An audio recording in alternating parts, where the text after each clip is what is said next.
अस्सलामुअलैकुम everyone, welcome to जोर का जोर। मीरब जीशान की तरफ से आपको बहुत बहुत खुश आमदीद। और जैसा कि आप लोग जानते हैं कि जब भी कभी कोई टूर्नामेंट पाकिस्तान में हो रहा होता है या पाकिस्तान की टीम जो हमारी कहीं और जाकर खेल रही होती है तो उस हवाले से यू टर्न बहुत ज़्यादा आते हैं। मतलब वैसे तो लाहौर के अंदर भी बहुत सारे यू टर्न है, लेकिन स्पेशली जब क्रिकेट की बात आती है तो बहुत सारे यू टर्न आ जाते हैं। अभी सिलेक्शन कमेटी की अगर हम बात करें, जिन्होंने एक टीम सिलेक्ट की, उन्होंने स्क्वाड अनाउंस किया, जिसमें कहीं पर भी कामरान गुलाम का नामो निशान नहीं था, कहीं पर मोहम्मद अली नहीं थे, जाहिद महमूद नहीं थे। फिर हमारे ही प्लेटफॉर्म से आवाजें उठने लगी और फिर उठते उठते कहां कहां चली गई कि पूरे मीडिया से एक ही गूंज आ रही थी कि कामरान गुलाम क्यों नहीं है स्क्वाड में, जाहिद महमूद क्यों नहीं है स्क्वाड में, मोहम्मद अली क्यों नहीं है स्क्वाड में, और भी बहुत सारे नाम थे वैसे, लेकिन इतना एज नहीं था हमारे पास। तो जनाब उसके जवाब में पहले तो आया कि नहीं, उनको बजाय इसके कि वो अब वहाँ पर रिजर्व में बैठे तो बेहतर है कि वो जो है वो डोमेस्टिक खेलें, अपने मुल्क के लिए खेलें। फिर ख्याल आया कि नहीं, ये तो तबाही होती जा रही है, सच सामने आता जा रहा है, तो इस सच को रोकने के लिए जो है वो अनाउंसमेंट कर दो कि ये 3 प्लेयर्स हमारे रिजर्व में होंगे। इसके पीछे क्या स्टोरी है, क्या माजरा है, इस हवाले से नाज़रीन बातचीत का सिलसिला जारी करते हैं। मेरे साथ मौजूद हैं सेट पर आप सबके फेवरेट, अक्सर ही हमारे साथ होते हैं और बहुत खूबसूरत गुफ्तगू और तज्जिये के साथ हमें ज्वाइन किया है इन्होंने। शाहनवाज राना साहब, अस्सलाम वालेकुम, कैसे हैं आप? वालेकुम अस्सलाम। मैं कैसा लग रहा हूँ? अच्छे लग रहे हैं, बहुत अच्छे लग रहे हैं, लेकिन ये गुफ्तगू सुनने के बाद भी मैं ख्वाहिश रखती हूँ कि आप अच्छे रहें। ये पूछने की क्या जरूरत पेश आई? बस मैंने कहा मैं अखलाकन पूछ लूँ, क्योंकि जो इंट्रो मैंने दे दिया है, जो हकाइक मैं सामने ले आई हूँ, उसके बाद कोई मसाइल सामने आ सकते। दूसरी जानिब नाज़रीन बहुत खिलखिला के हंसते हुए हमारे साथ मौजूद हैं आज बुलबुल के लिबास में, और फाख्ता का इनका लक़ब है। अस्सलाम वालेकुम कादिर ख्वाजा साहब, कैसे हैं आप? वालेकुम अस्सलाम, अल्लाह के शुक्र में बिल्कुल ठीक। अच्छा, ये होता जवाब। अच्छा राना साहब आपसे जानना चाहूंगी कि कितने अरसा हो गया आपको, मतलब क्रिकेट देखते हुए, प्लेयर्स को खेलते देखते हुए, फैसले होते हुए, फैसले खराब भी होते थे फिर सही भी होते थे, कभी इस तरह से भी हुआ था कि हर बात के बाद एक यूटर्न, हर बात के बाद एक यूटर्न? बात ये कि ये यूटर्न की इस्तिलाह अभी कुछ दिनों ही में मतलब ज़्यादा इस्तेमाल की जाने लगी है, और बहुत सारे हवालों से यूटर्न बड़ा मशहूर हुआ है। तो क्रिकेट के अंदर क्रिकेट में भी यूटर्न जो है वो जाहिर है कि आ गया। जब हमारे कौम में यूटर्न मौजूद है, हमारे और दीगर मामलात में यूटर्न है, तो फिर क्रिकेट में यूटर्न क्यों ना हो। लेकिन मैं ये समझता हूँ कि इन यूटर्न से क्या फ़ायदा। यूटर्न अगर कहीं कोई पॉजिटिवली हो रहा हो, मतलब आप किसी तरफ इस तरह से मुड़ रहे हो कि जहाँ कुछ फ़ायदे नज़र आ रहे हो, फिर तो यूटर्न बहुत अच्छा है यूटर्न। लेकिन अगर आप कहीं चोर दरवाजे में घुसने के लिए यूटर्न इस्तेमाल कर रहे हो तो फिर यकीनन यूटर्न जो है वो बुरा है। यूटर्न इतना बुरा नहीं है, हम उसका इस्तेमाल गलत कर रहे हैं यूटर्न का। तो इसी तरह से हमारे क्रिकेट में, हमारे खेल के अंदर, हमारी हॉकी के अंदर, हमारे फुटबॉल में, इन सब में यूटर्न यूटर्न यूटर्न है। लेकिन अब यूटर्न नहीं चलेगा।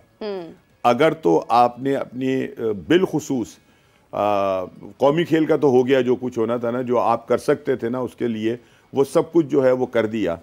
हालांकि अभी पाकिस्तान हॉकी टीम ने ये साबित किया है, बताया कि अगर उन पर भी थोड़ी सी खर्च कर दी जाए, उनके ऊपर भी अगर कुछ थोड़ा सा पोटेंशियल है या नहीं, तो हो सकता है हम कम बैक कर सकते हैं।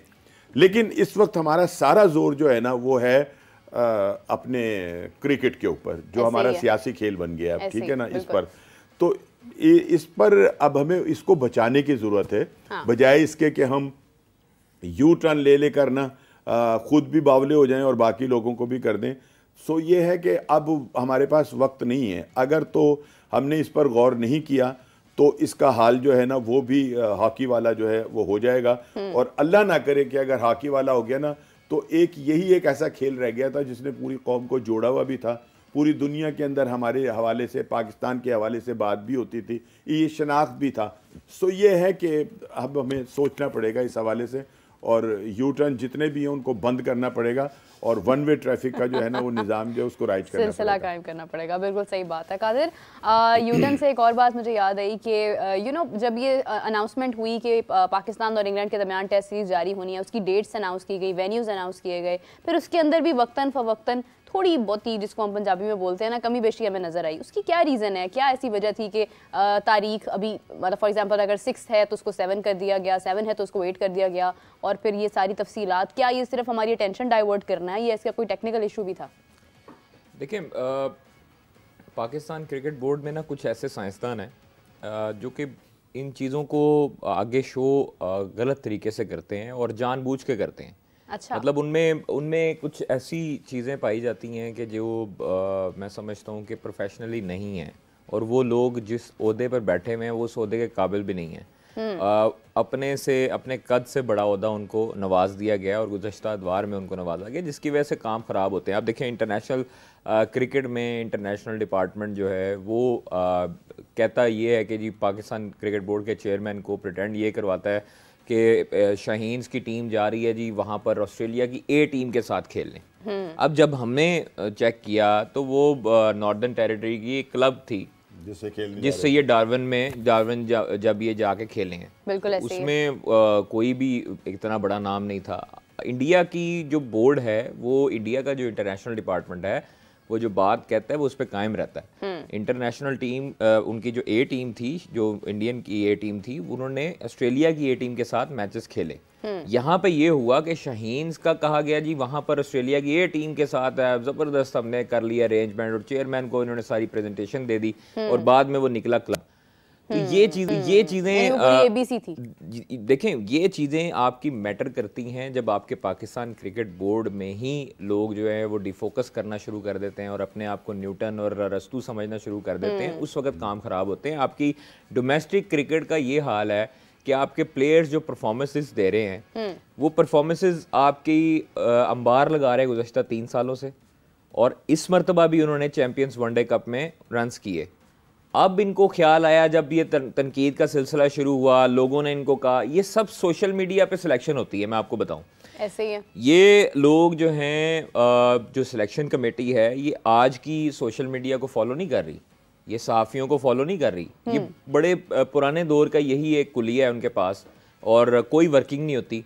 वो सिर्फ और सिर्फ देखते हैं हाँ जी किसकी हाइप चल रही है, अगर हम इसको डालेंगे तो हमारी भी बल्ले बल्ले हो जाएगी, हमारी सिलेक्शन कमेटी की भी वाह वाह हो जाएगी, सारे जो लोग हैं वो हमें अप्रिशिएट करेंगे। तो ये चीज़ें देखें अब इन्होंने रिज़र्व में क्यों शामिल किया। रिज़र्व में अगर इनको आप लोगों ने शामिल किया है कामरान गुलाम को, जाहिद महमूद को, मोहम्मद अली को, तो भाई आप स्क्वाड के साथ अनाउंस करते हैं उनको। बिल्कुल ऐसे ही। आपने उस वक्त क्यों अनाउंस किया जब इनको आपने बाहर कामरान गुलाम को बाहर किया। प्रेस रिलीज में, ऑफिशियल प्रेस रिलीज में जो आप लोगों ने एलामिया जारी किया उसमें लिखा था कामरान गुलाम का, आप लोगों ने कामरान गुलाम की जगह जो है वो आपने डाला किसी को, उसके बाद कामरान गुलाम का आपने दोबारा वापस कर लिया। इसी तरह पहले मैं ये कहता रहा हूँ कि बांग्लादेश सीरीज़ के खिलाफ जब हम 2-0 हुए हैं अपने घर में, बांग्लादेश सीरीज़ में हम कभी इब्रार को बाहर भेजते थे, कभी आमिर जमाल को बाहर भेजते थे, कभी आमिर जमाल को इन करते थे। अगर पता है कि इंजर्ड है आमिर जमाल, आप लोगों ने फिटनेस टेस्ट लिया है, आपको पता है कि नहीं खेल सकता, मतलब ये गली मोहल्ले की क्रिकेट थोड़ी हो रही है, क्लब लेवल की क्रिकेट थोड़ी हो रही है कि आमिर जमाल को हल्की सी इंजरी है तो आमिर जमाल को वापस बुला लें, आमिर जमाल को दर्द निकली है तो आमिर जमाल को बाहर निकाल दें। मतलब ये मजाक है। आप लोगों ने अगर किसी क्रिकेटर को हक मारना है तो आप ये करते हैं।